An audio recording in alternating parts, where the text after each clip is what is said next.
Air pollution is not a new phenomenon. By the mid-1600s, London's air had reached the point that it attracted the attention of one of the greatest minds of the time, John Evelyn. In 1661, he published a book entitled Fumifugium, or The Inconvenience of the Air and Smoke of London Dissipated. The pamphlet was a call to clean up the air of the City of London. It described the effects of air pollution caused by coal burning on the population of London, and he wrote, "In London, her inhabitants breathe nothing but an impure and thick mist, accompanied by a fuliginous and filthy vapour, which renders them obnoxious to 1,000 inconveniences, corrupting the lungs and disordering the entire habit of their bodies, so that catarrhs, phthisics, coughs and consumptions rage more in this one city than the whole earth besides." Evelyn suggested that burning wood instead of coal would be less harmful to the lungs and recommended relocating some of London's most polluting industries outside of the city. London was infamous for its combination of smoke and fog, combined in the word smog. For this reason, London earned the nickname the Big Smoke. London became quite infamous for its smogs, and many visitors came to see the capital in the fog, not least the artist Monet. He painted the atmospheric conditions and sunsets caused by the smog many times during his visits in the years between 1899 and 1901.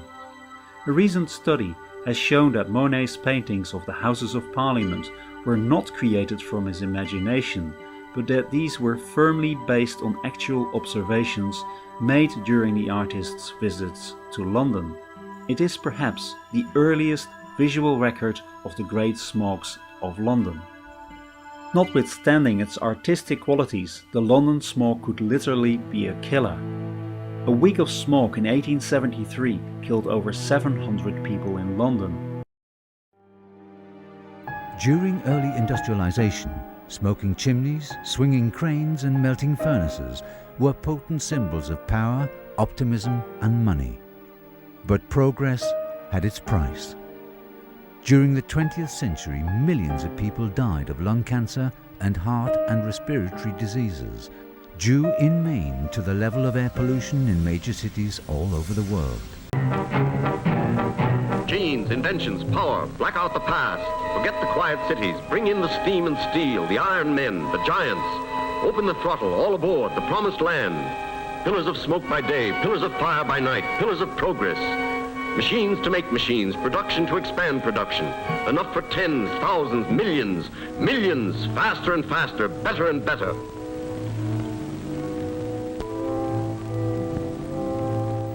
At the beginning of the 20th century, factories and chimneys sprang up as never before.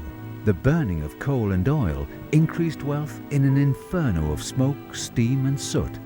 And for people living in the constantly expanding industrial cities, smoke from chimneys became a natural part of daily life. At the beginning of the 20th century, in London, then the largest city in the world, smoke was so thick that the authorities tried to pass laws against its emission from the many chimneys dotted around the city, but without success. Production in the industrial centres ran day and night, year in, year out, almost without interruption.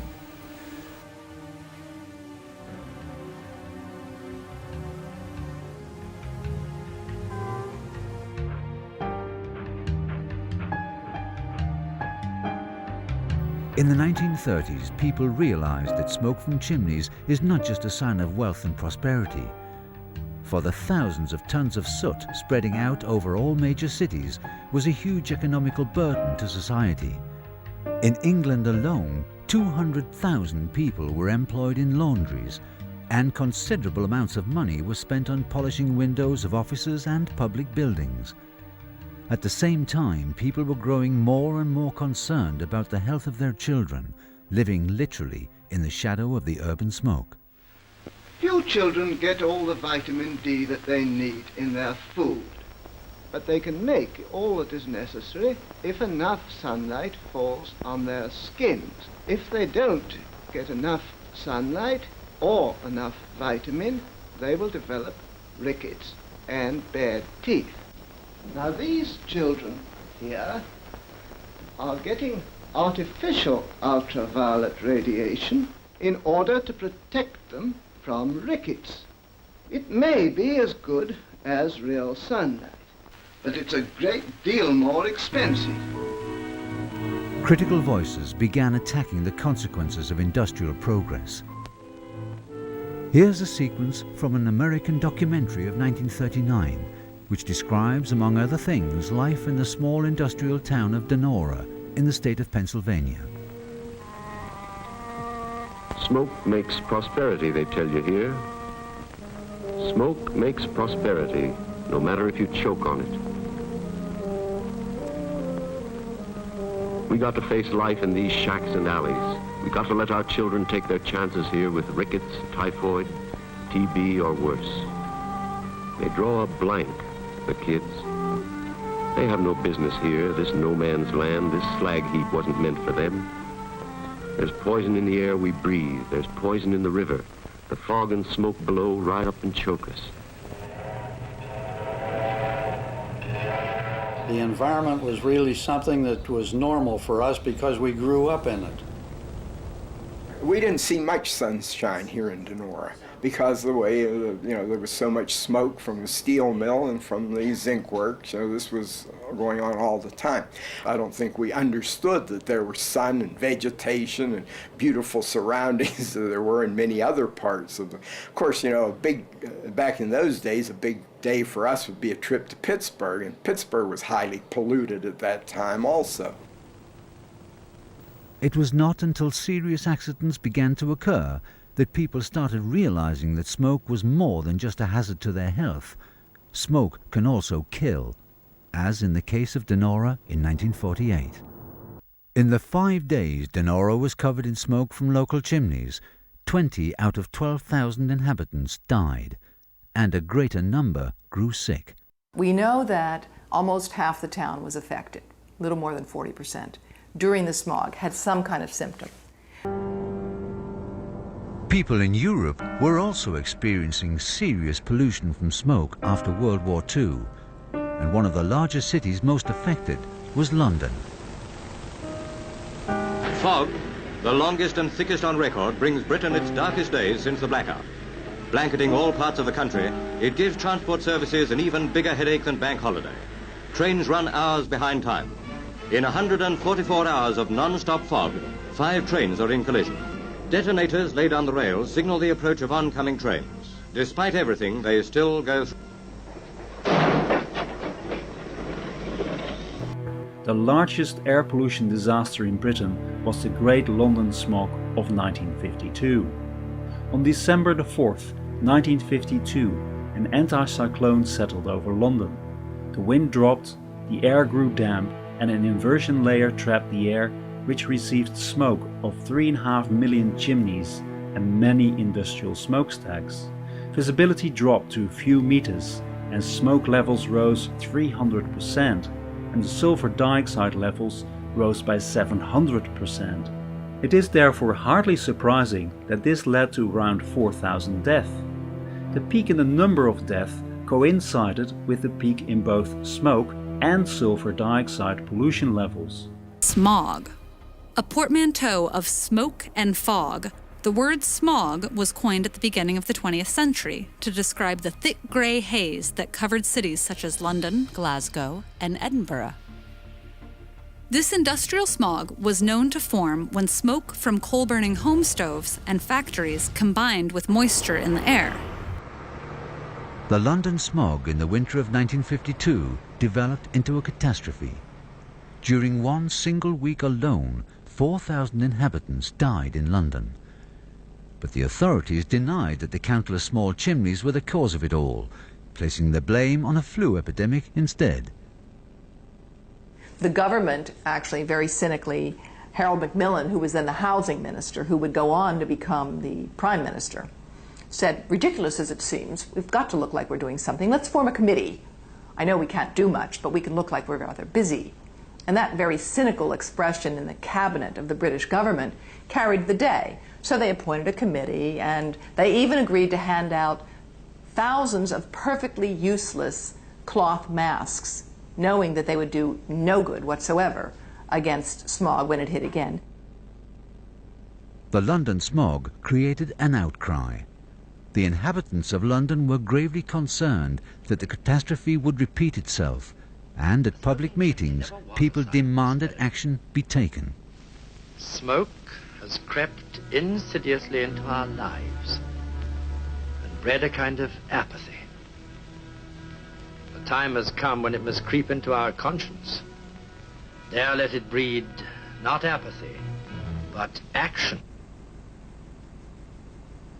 3 years later, the British Parliament passed a law that, among other things, limited the burning of coal for heating private homes. House owners were now encouraged to change from coal-burning fireplaces to gas or oil boilers. Donora in London marked a turning point. It was no longer possible to deny that air pollution could kill people.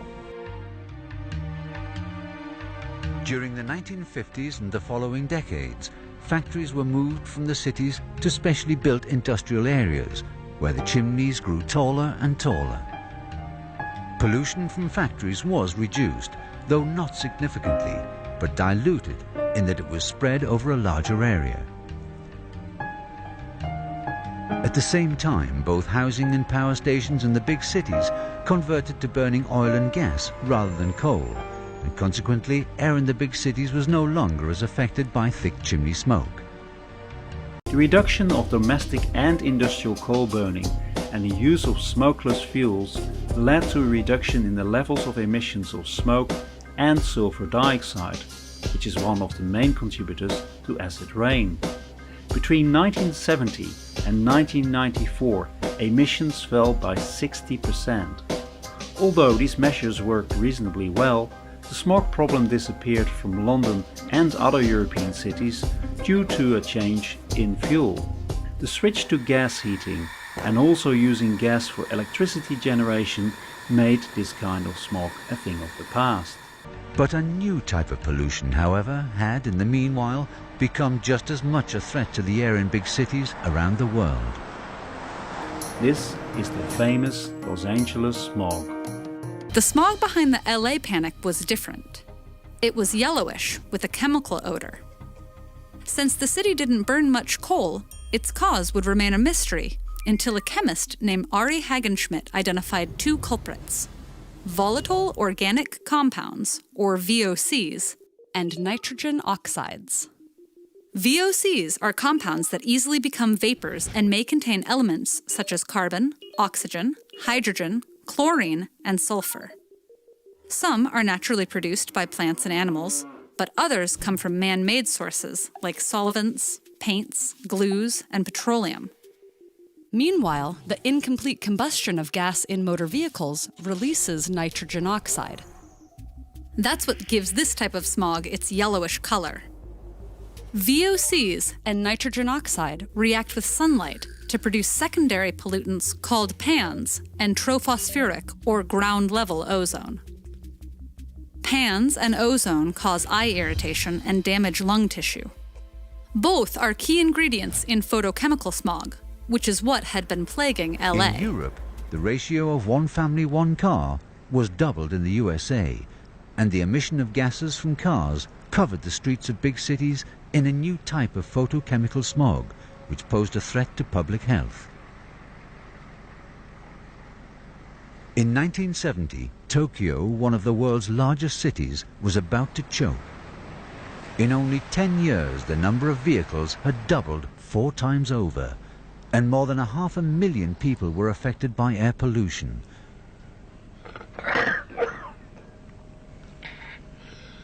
More than half of them children under the age of 9. At this school in Yokkaichi, the school has quit the morning assembly. Instead, the morning starts with breathing exercises, gargling of the mouth, and rubbing of the skin in order to strengthen the children's resistance against pollution. And the school has installed an air cleaner, so that the children can breathe clean air, at least for a couple of hours. The end-of-term celebration of the school turns into a demonstration, with children and teachers refusing to sing the traditional song of tribute to the city because the mother of one of the pupils has just died due to the pollution of the city. In most of the industrialized world, the inhabitants of big cities started to protest against air pollution, and in 1970, hundreds of thousands of people marked the beginning of what has now become an annual anti-pollution demonstration, Earth Day. During the 1970s, it became clear it was not only cities which were under attack from pollution from industry and constantly growing traffic. For poisonous gases don't respect city and country boundaries, but rather return as acid rain to a hitherto untouched nature. Words such as acid rain and death of the forest began to draw public attention.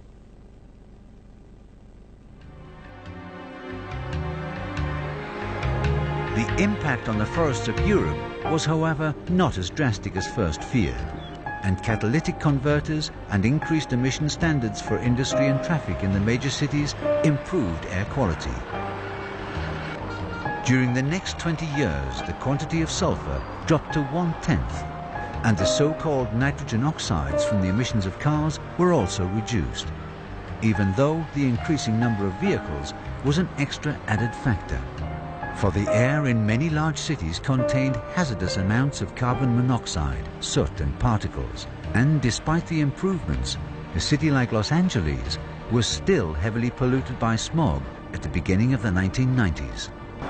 An investigation undertaken by the World Health Organization estimated that around 800,000 people were dying of air pollution every year, most of them in the explosively growing megacities of the developing world. Megacities in poor parts of the world grow so fast that authorities have a hard time keeping up.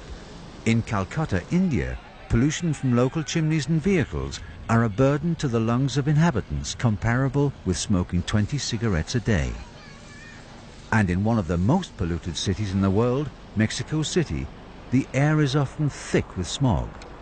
From time to time, schools in the city are closed, and during one particularly hazardous smog episode, inhabitants saw birds drop down dead from the sky and fall into many of the city's large squares.